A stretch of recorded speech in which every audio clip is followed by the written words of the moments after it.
Day and night my thoughts incline to the blandishments of wine. Jars were made to drain, I think. Wine, I know, was made to drink. Richard Henry Stoddard.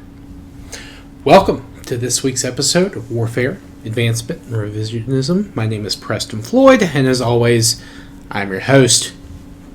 I'd like to thank everyone for joining me this week. To my longtime listeners, or maybe recent listeners, welcome back. I thank you guys for your patience while I took a couple of weeks off, or a couple of episodes off. I have been working on the show a little bit behind the scenes, not as much as I had hoped, but I did go on vacation. That was fun. I saw some snow, which is not something I typically get to see very often. That was fun. Hung out with some good friends of mine. And then, of course, got back from that to have a short week at work and get ready for Thanksgiving. And, saw family, watched a lot of college football. My alma mater won. We were victorious. Now we just got to wait and see what happens with the conference title, so we can see if we might get into the national title playoffs.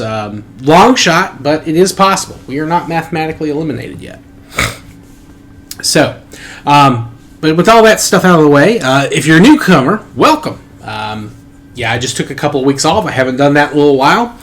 So we're going to be diving back into our next section. And this episode is going to be mostly focused on kind of etymology more than anything else. I was kind of debating on what areas I wanted to cover after we finished up, the kind of the Proto-Sumerian time frame and region. And I've decided that I want to kind of focus on everything south of the Caucasus, kind of curving towards Central Asia, so kind of the Indo-Iranian plateau area, but I want to kind of include the Caucasus there, because there's a little bit of overlap. Now, the Zagros foothills, we've kind of mentioned some peoples that are probably coming from there and moving towards Mesopotamia, but there's definitely connections between peoples in the Caucasus and peoples in the Zagros. So while you have some Zagros peoples, moving into the Mesopotamian region, you probably have some with long-range ties to the Caucasus as well, and vice versa. There are people in the Caucasus moving towards the Zagros Mountains, the Iranian Plateau, all those kind of regions. So before we kind of get into the history of that, this episode's probably going to be mostly focused on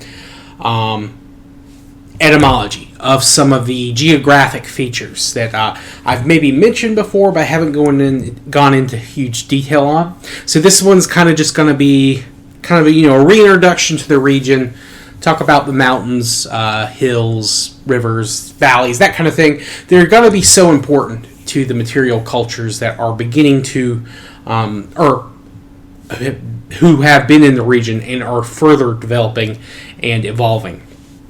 And how they're tied into some of the places we've talked about in the last section, and of course how they'll be interacting with places that we're going to be talking about in future sections. So, to that end, this is essentially going to include areas of the modern countries of Georgia, Armenia, Azerbaijan, and Iran, and a little bit of Turkey and Iraq too. But most of what's going on in those two has already been covered, or will be in the future. Again, most of this episode is going to focus on etymology from some geographic features, some of which I've talked about before, some of which I haven't talked about really at all. I may have mentioned them, but I haven't gone into any detail. And once we kind of set the stage, I hope this information will take root, so when we return here in the future, I won't have to go over it as much. But of course, we'll be probably focusing on these areas probably for the next 2 or 3 episodes. So I hope you look forward to that. And to start off with this, we're going to talk about the etymology of the mountains, which of course are vital to the lifestyles that the peoples living between 6 and 4,000 BC at the in these regions are, it's vital to their way of life. So these mountains are something that are part and parcel of not only, all your struggles, but also all your survival. And of course, there are hills, valleys, rivers, and stuff that comes down from the mountains, but the mountains themselves are the primary features. So that's why we're going to focus on those first. Now, I should point out that all this etymology is for English speakers. Some of these names are not used, outside of Europe or America. Some have local names. Some have different kind of designations in other languages, of course. But this is, of course, I am an English speaker, so that's why I'm going to be going over that. Now, I've covered the Caucasus before. You can go back, I think in Season 2, I went over the etymology of the Caucasus themselves. But in short, the name probably meant something like shining bright or shining white. And that's probably a Proto-Indo-European or Proto-Indo-European language designation. Now, those, of course, divide Europe from Asia, at least in my reckoning. Some people would disagree with that, but that's my opinion. Or I should point out, they're one of the things that divide Europe from Asia. There are obviously other borders, but, this is one of them. Now, after you get through the Caucasus, or before you get through the Caucasus, I guess, depending on if you're heading north or south, there is another range of mountains, that there's a very vast kind of rolling grassland between the Caucasus and the second range, which are known as the Lesser Caucasus, also sometimes called the Caucasia Minor or Caucasus Minor or the Anti-Caucasus. And they share, of course, the same etymology, though the descriptive term changes depending on your source.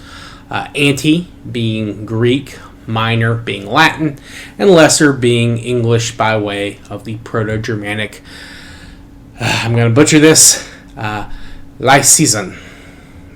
Both minor and less come from the Pyroups me and lace.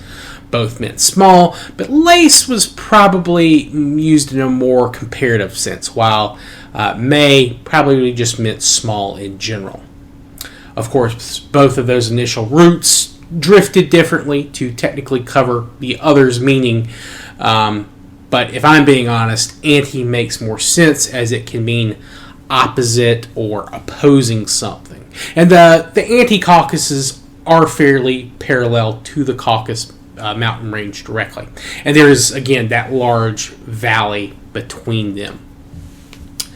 And Lesser makes sense, too, as they are technically smaller than the Caucasus. And I guess Minor works that way as well, but I have a problem describing any mountain range as minor.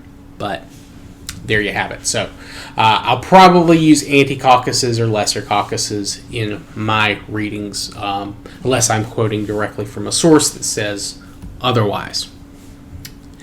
Next up, we have the Pontic Alps, or the Pontic Mountains. In Turkish, they are referred to as, and forgive me again, my Turkish listeners, Kuzey Anadolu Dağları, which translate as North Anatolian Mountains. Now, apparently, the locals speaking the regional dialect of Turkish or Greek, because there are local, people speaking the local dialects for both languages still in the area, use a far older term to describe these mountains, and that term is Parhar. Now, this was the Hittite name for the mountains, or I should say, this will be the Hittite name for the mountains, because again, we are in that 4,000 to 6,000 BC range. And it probably just meant summit or height. And derivatives of this name were used by later Greek and Roman writers like Strabo and Pliny the Elder. They used Pariadres or Parahedri, respectively. I couldn't find an exact time when the term Pontic Mountains or Pontic Alps began to be used, but I would be willing to bet it was around the same time as Pontic began to be used to describe the Black Sea area as a whole, which I think is right around the mid-1500s AD, is when that began to kind of become the popular term for the region, at least in English. And this comes from the Latin Ponticus, which is from the Greek Pontikos or Pontos, which is a variant form or a variant from the Pyroop Pint, and that's Proto-Indo-European, which meant to tread or to go. Now, this was not the original Greek name for the sea, though. We'll dive more into that history later. I don't know if it'll be this season or next, but we're not going to go into the Black Sea etymology just yet. Now, of course, Alps is a reference to the European mountain range, which, again, we're going to go into that when we talk about the Alps specifically. But it's just like saying these are the Alps of the Pontus. Next up, we have the Talysh or Talysh Mountains. Now, these are mostly located in Azerbaijan, or modern-day Azerbaijan, though there are some in kind of the far northwest of Iran as well. Now, these kind of, they are, I'm trying to think, so they kind of extend southeast from a lowland in Azerbaijan. So it's kind of a, there's a little bit of a break between the anti-Caucasus Mountains, and then you have this lowland zone where, you know, it's much more hospitable, I guess, most of the time, compared to the Talysh Mountains. But after you get to that lowland zone, you do get to kind of the Talysh Mountains.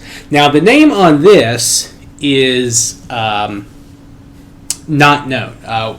We know that the name comes from the Talysh people, the people living there, or at least the oldest group living there, at least from what we can tell, are the Talashis. Now, they've been in the area for quite a while. I think since at least they've been referred to that since like the 920s AD, where the Arabs referred to them as Al-Tay-Lasan or Lashan. Now, they are an Iranian people. They are, related to the ancient Persians in some way. I think they themselves believe they're descended from the Cadusi, which were one of the Iranian tribes that made up the old Persian Achaemenid Empire. And there is some evidence for that. There's certainly not enough to discount it out of hand. In fact, most of the evidence I think we have kind of backs up their claim. But there are, of course, no definitive proof on that. But the people kind of gave their name to that mountain range. Now, it did have different names, which could also be tied to older groups at earlier periods. But it seems like the names of the mountain has kind of followed the primary ethnic identity of the people living in the region. But again, they're not the only people of that ethnic identity living in the region. They're just the ones that have been there the longest, I guess you would say. Now, these mountains are kind of, they make a very natural geographic border between the Caucasus region and Iran.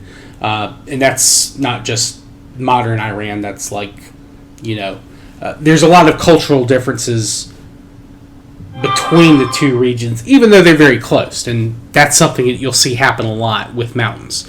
They do make excellent natural barriers, and it does kind of slow the diffusion of ideas and technology if there is, popular resistance to it, or an idea that, our ways are better. That can kind of serve as a really good buffer point.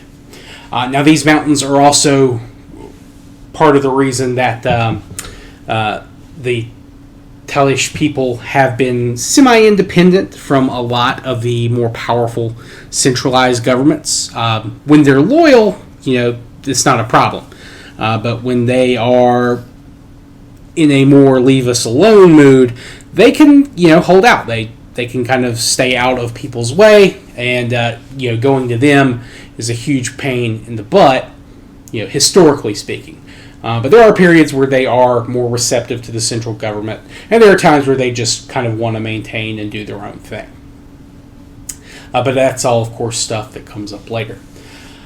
Like the Caucasus, you will see there are historic periods where a number of wild animals that you don't expect to be in the region used to live, up to very recently. The Caspian tiger, I think they had more in these mountain ranges even than the Caucasus Mountains, which, of course, the Caspian tiger went extinct, I think, in the 60s or 70s. So not all that long ago. But anyway, one of their main ranges was this kind of Talish Mountains border region. Next up, we have the Alborz Mountains in what is mostly modern-day Iran, though there is a tiny sliver in modern-day Azerbaijan, much like the Talish Mountains. However, these mountains are distinct.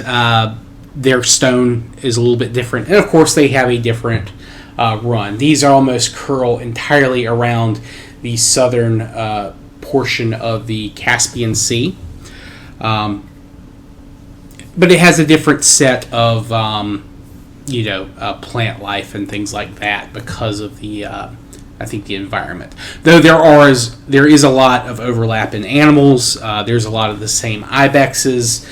Caspian tigers lived in the area. You have a whole bunch of different species where there is, again, overlap. Though the stone and plant life is a little bit different. The modern city of Tehran is kind of nestled kind of right up close to the kind of the center part of the Alborz Mountains. And the modern city of Tabriz kind of sits halfway between the Alborz and the northwestish portion of the Zagros Mountains, and of course it's very close also to the Talish Mountains. Those are kind of to their north, so it's kind of boxed in on three sides, or near enough to it. Now, the name of the Alborz Mountains is a little bit more known, or at least there's generally not as many theories. In fact, they're all kind of focused on the name coming from the Avesta, which is like the holy book of the Zoroastrian religion. It's derived from the term Hara Barazati, and I know I butchered that. Sorry to any Zoroastrians listening. But this is kind of like, this is the major mythical mountain. It's like the Olympus of the Zoroastrian tradition and faith. But this is written in Proto-Iranian. It was, again, Hara Barazati,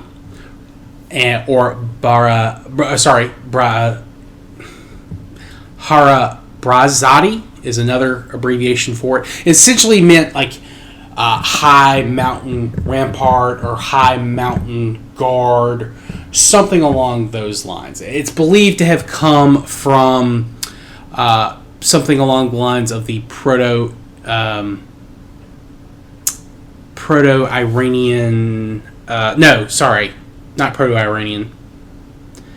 Not Proto-Persian. Kind of like the precursor, like one of the early precursors to modern Persian, something like Brazant, or along those lines. But it could also have meant some type of protection. But anyway, eventually, as time came on, in Middle Persian, Hara Barazati or Zadi became Harburz. They just shortened it to just harbors. And then in modern Persian, it further evolved into Alborz, which is also closely related to Elbrus, which is the highest peak of the Caucasus. Kind of showing, again, one of the theories connecting the name of the Caucasus with Proto-Indo-European. Maybe the names have a similar origin. Or at least the name for the highest peak in the Caucasus, which is Elbrus. Obviously, shining white does not have anything to do with high mountain protector or something along those lines. These mountains are going to be an excellent source of oak and beechwood. They also have a lot of olive trees kind of in the western portion of the Alborz Mountains, which is going to be a very important trade good, not to mention one of the more, heavily exploited resources as the area begins to develop more sophisticated or more complicated, at the very least, societies. And of course, this region will, feel some influence from the Mesopotamian cities, though not nearly as much as the area further to the kind of east and south in the Zagros Mountains, which we're going to go ahead and move on to now. Now, kind of to the extreme northwest of the Zagros, which we've already technically covered, I think, those parts of the Zagros. They kind of butt up to the Taurus Mountains in southern Anatolia. This portion of the range is just to the south of Lake Van in modern-day Turkey. And it kind of stretches all along what is now the border of Turkey, Iraq, and Iran. And then they kind of flow down pretty much almost the entirety of the Iraq-Iran border, except for that one little section where the mountains kind of curve inland. And these kind of curve all the way to kind of the where the Iranian coast kind of curves again to where, like, I think Hormuz is, where that little portion of the Arabian Peninsula kind of like bites almost into it, or it looks like it's going to bite. It obviously doesn't reach there directly. But so very long mountain range for the Zagros. I think they run around, I think it's 1,600 kilometers, which is just short of 1,000 miles. Not too wide in comparison. I think they're only around 250 kilometers wide, which is like 160 miles. But, very long mountain range. And that does inhibit, of course, moving directly, through Iran into Iraq and vice versa. So you have to enter at certain points, follow through, and, go through like these little passes and valleys, and then maybe, depending on where you're going, come out at a different place. So that does make travel difficult. But, it is a very important route, so trade does flow through there. But control of this trade routes, these are going to be a very big issue going forward, as I'm sure you have already guessed and understand from just a basic understanding of modern history. Now, the name of the Zagros is not very well known. Now, in the Sumerian writings, these mountains are known as Kor or Kur, which is, these were mythical mountains, but, eventually the Sumerians kind of said, yes, those are the mountains in the myth. Now, again, we're not sure of the modern Zagros name. There's some people who think it is related to Avestan, like the Alborz Mountains. They think it is something along the lines as it descended from the Avestan Esproc or Espros, or it could have been a derivative of a Avestan word Zagur or Zagur or Zagar, which would have meant like big mountain, which, that one's pretty straightforward. But there are people who think that it was the name of one of the Indo-European tribes living in the area known as Sargatians.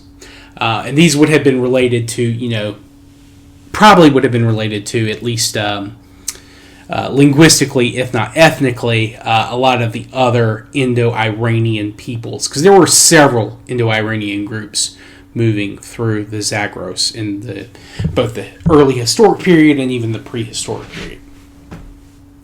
Now, in older versions of the Persian language and in early Persian writings, the mountains are called the Patak.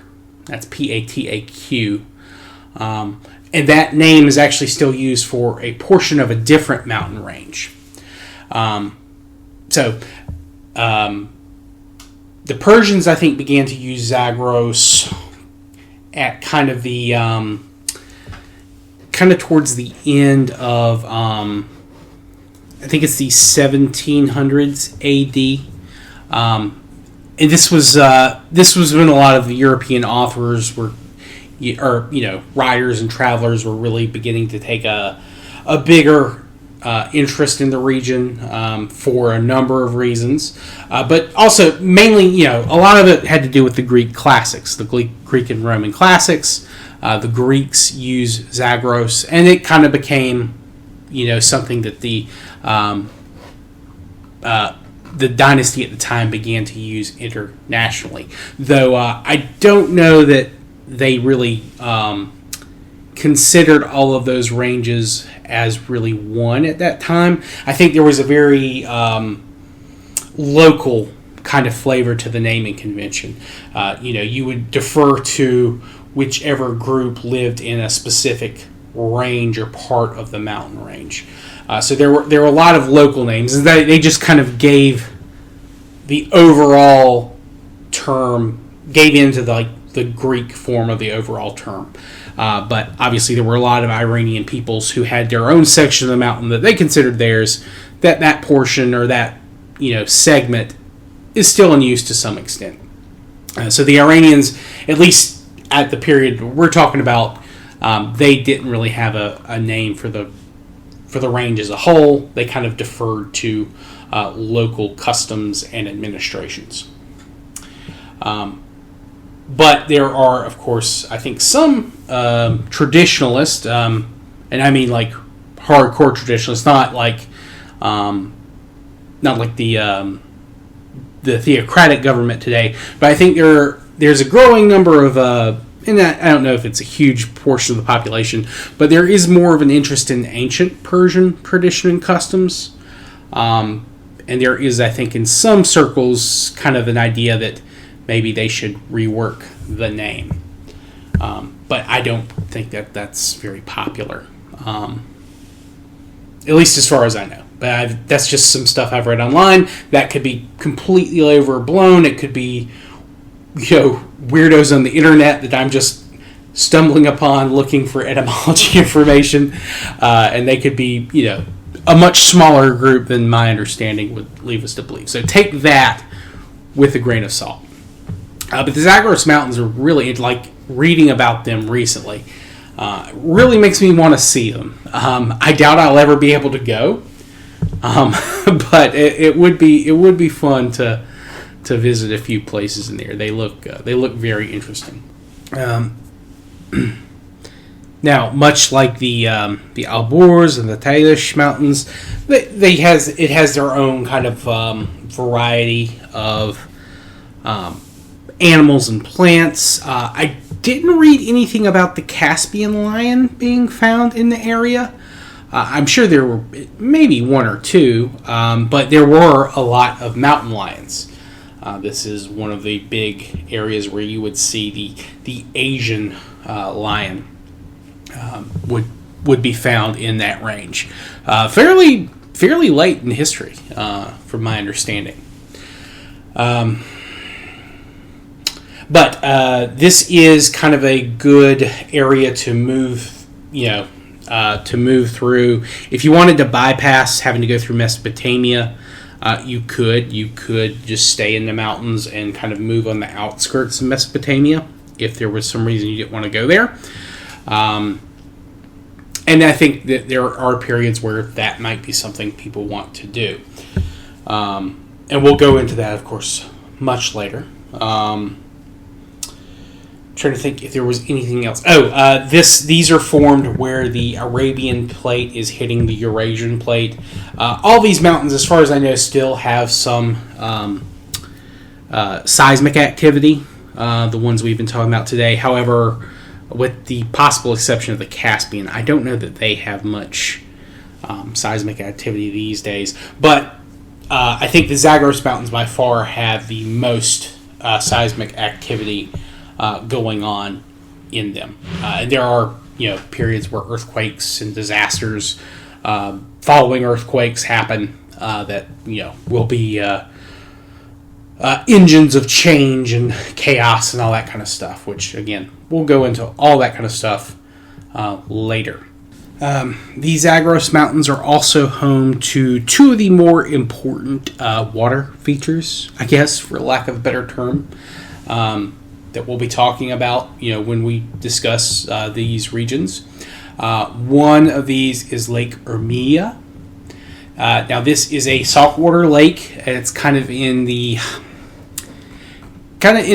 Iran's extreme northwest. It's not far from Tabriz, the city I discussed. That's kind of like bound by those different mountain ranges on three sides. But this is to the west of Tabriz, in the kind of like there's a divot in the Zagros Mountains. And if you look at a map in Iran, it's the only like really big lake in Iran that you would see if you just glanced at a map, as far as I'm aware of.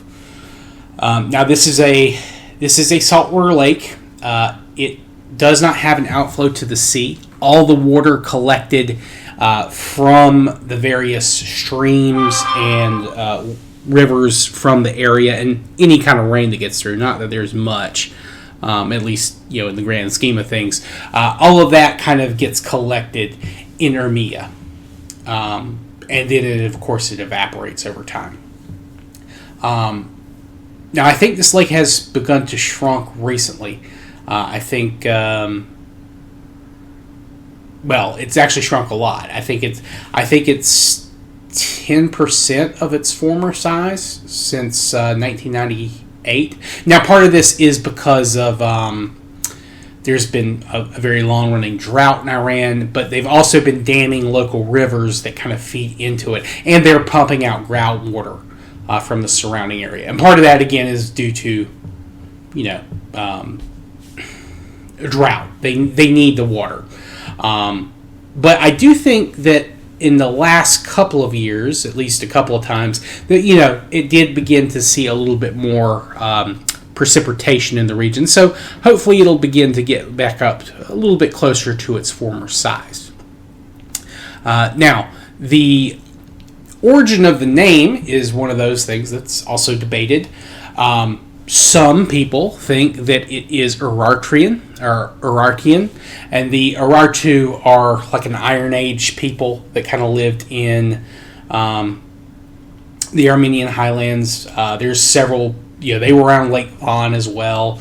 Lake Sivan is another, which is in, I think, modern day, I want to say it's in modern day Armenia as well.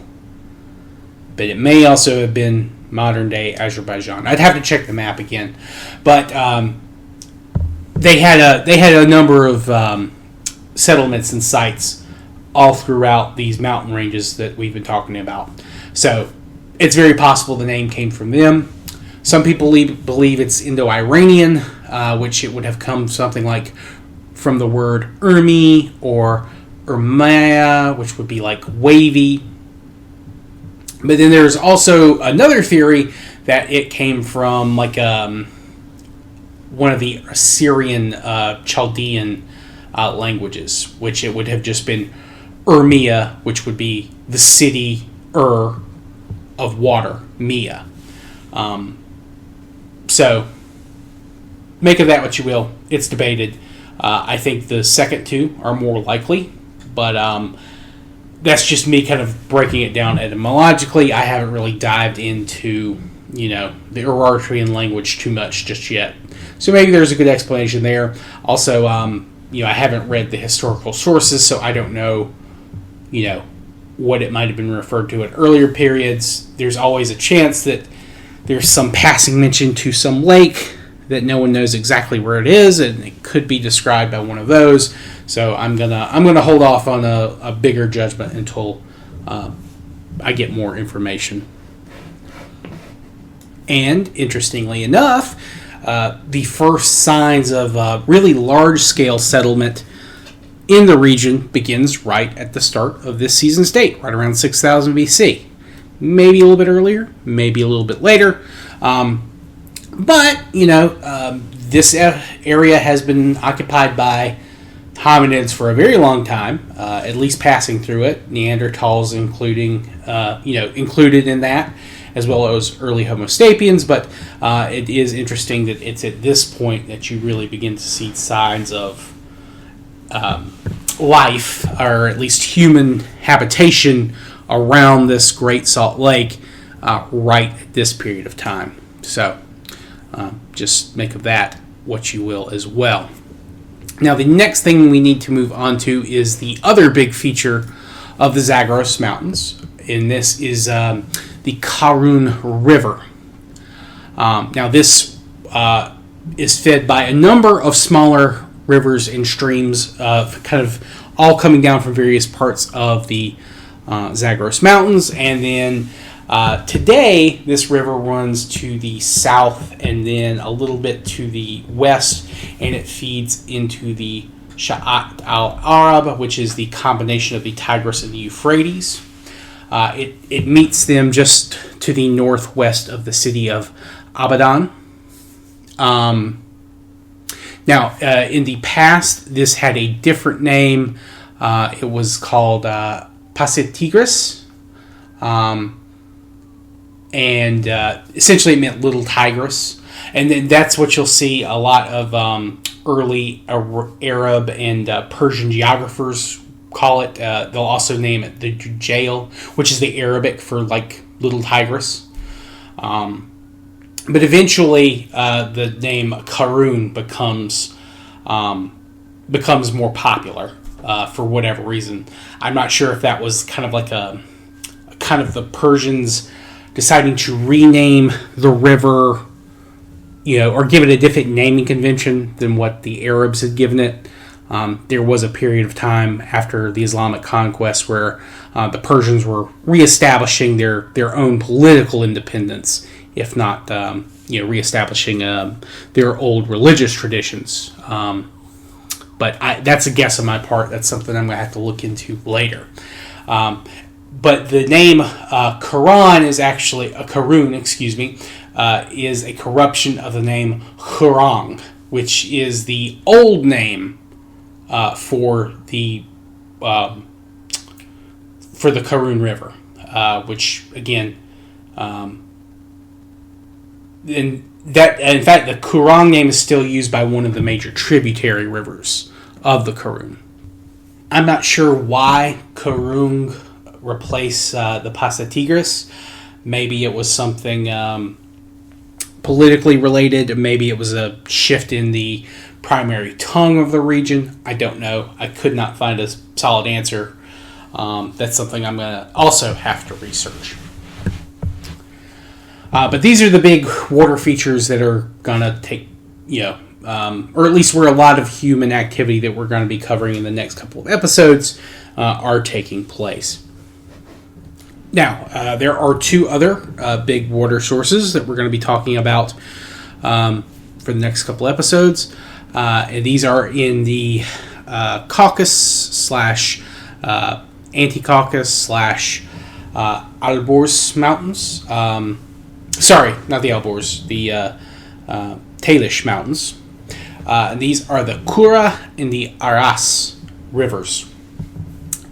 Now, the Kura gets rainfall and water flowing down from melting ice from the Caucasus and the Anti-Caucasus, and the Aras gets water coming from the Anti-Caucasus and the Talysh Mountains.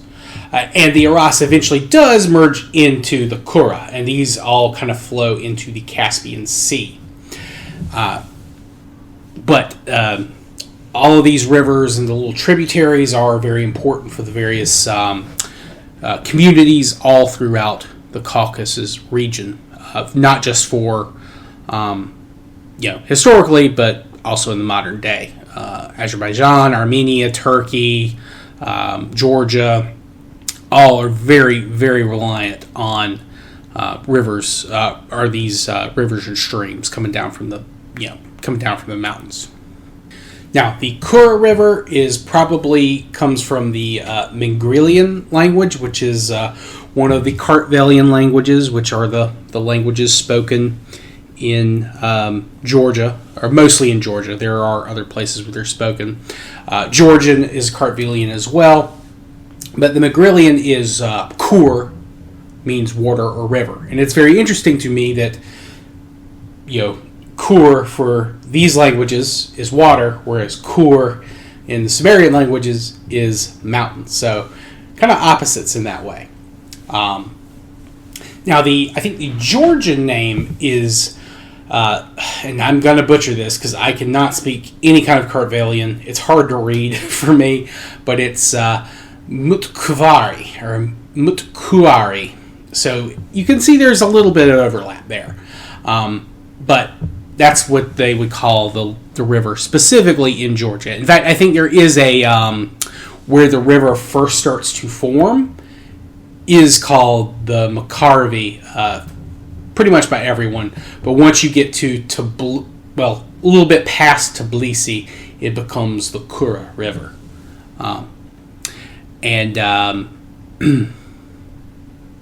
Essentially, like all of the other languages share a similar name for it. It's Kur in Azerbaijani. In Persian, it's Kor. Armenian, it's Kur. And in Turkish, it's Kur. And I think the Greeks called it Kyros or Kuris, but I'm not sure if that's exactly the pronunciation. Don't quote me on that one. I didn't check too hard on that pronunciation. Whereas the Aras River is historically known as the Araxes. You'll see that talked about in the Greek sources. Now, the name for that in the Armenian tradition is that it's named after Arast, and he was a great grandson of the Armenian people's primogenitor, or I think his name was Haik, is what his name was, and Arast was one of his descendants, one of his very important descendants. Now, historically, I think Strabo talks about how at some point the Araxes didn't actually have an outflow to the Caspian Sea, but it was kind of spread out into a kind of a marshy plain, and eventually in a lake as well. But eventually they kind of dug a trench to allow it to meet and flow into the Kura River. Now, I don't know if there's ever been any archaeological studies of that done, but it would be interesting, form of water management if they did drain that area and turn it into, pasture or farmland. Arabic and Persian, Turkish all call it the Aras. The Arabic it's the Al-Aras. So they also use that local naming tradition. So it's a very old name for those rivers. But they're going to be, of course, important going forward, as I'm sure you have guessed. I keep having to put stuff off, but I do feel like it's important to kind of learn this stuff, just so you have a general idea of the geography. I think that's important to know. Now, the Aras River is actually one of the borders, primary borders for Azerbaijan and Iran. In fact, if you look on the Wikipedia page for the Aras River, you can see someone's taken a picture from the Iranian side looking down at the river, and you can kind of see, well, this side's our Azerbaijan, and Iran's on the left side. So it's a very nice shot. Whoever did it did a really good job. So, wow, we're a little over 45 minutes. Okay, well, I think those are the high points for the etymology of the stuff I wanted to talk about. We're going to go into the people next week. I'd like to thank you guys for joining me. Thank you for letting me get my sea legs back, as it were, kind of get back into the swing of things. I hope you all will enjoy the longer episode, even if it's not strictly history. But, I feel like, again, etymology, how names change is always interesting. And I wanted to kind of give you an idea of what the people in the areas are going to be working with. But yeah, so we'll be back next Monday, and we should have no interruption of episodes for the Christmas season coming up. Christmas is on a Wednesday this year, so I will have my episodes recorded. There might be a slight delay for the week of New Year's. I'm not sure yet. I'm gonna bring all my stuff to record, but depending on what's going on, that might be a little delayed that week of the 30th. But if so, it won't be more than a couple of days. But yeah, I plan to have an episode out every other Monday for sure this month. So the 2nd, the 9th, the 16th, 23rd, and the 30th. So, thank you all for joining me. If you have any questions, comments, constructive criticism, please feel free to drop me an email at waradrevpod@gmail.com. You can contact me via direct message on X and or Twitter, whatever you want to call it. You can also comment on the YouTube videos. And, I am streaming live on YouTube. I did stream a little bit last week when I returned from my trip. Only a couple of days, because then I left again to go see family for Thanksgiving. But I plan on streaming every day this week, including the weekend. So if you want to drop by, say hi there, feel free. Please like, subscribe, rate on whatever platform you're listening on. It really helps the channel grow. I know the algorithms going to hate me because I took a couple of weeks off. But we're close to 180 on YouTube. We were at 181 at one point, but I lost a couple during the hiatus. So disappointing, but it's to be expected. People want content all the time. So I hope you enjoy the content.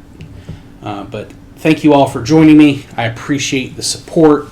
I'll see everyone next time. Have a good Monday. Have a good week. Whenever you're listening to this, I appreciate you all. Peace.